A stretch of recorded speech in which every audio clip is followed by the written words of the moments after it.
Welcome to Timeless Chronicles. Is Breaking Bad a prequel to The Walking Dead? Details that might prove it.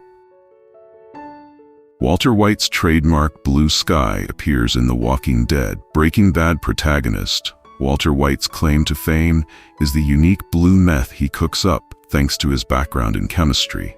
The drug, which White manufactures in Albuquerque, New Mexico, somehow makes its way to Georgia.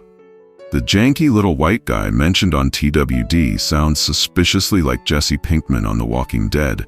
Daryl mentions Merle's old drug dealer as a janky little white guy. He goes on to quote the janky little white guy as saying, "I'm gonna kill you, bitch." Some suggest Walter White's blue sky caused the zombie apocalypse. It's well established that Walter White's brand of meth is especially potent. By the end of Breaking Bad, you learn blue sky is being sold throughout Europe. If you're high, you might believe Walter White survived gunshots and cancer to become Negan. Whoever came up with this theory was obviously smoking some of Walter White's finest blue sky. So suspend your disbelief a bit.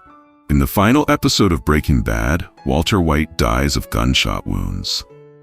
A preponderance of Southern rednecks in Breaking Bad may link it to TWD. One theory floating around suggests the distinctly Southern hillbillies who show up from time to time on Breaking Bad suggest a shared universe between the New Mexico set Bad and the Georgia set The Walking Dead. Merle and Daryl got drugs from Heisenberg and may have worked for Gus Fring.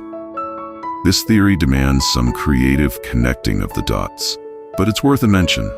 The Walking Dead's Merle and Daryl come from rough backgrounds full of abuse, brushes with the law, and addiction.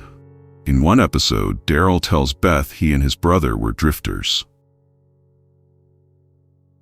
Gale's elaborate coffee machine from Breaking Bad appears in The Walking Dead.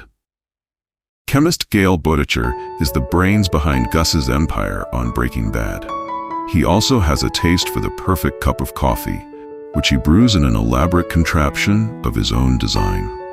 After Gale's death, the coffee maker isn't seen again on Breaking Bad. But it appears a few years later in Milton's lab in Season 3 of The Walking Dead.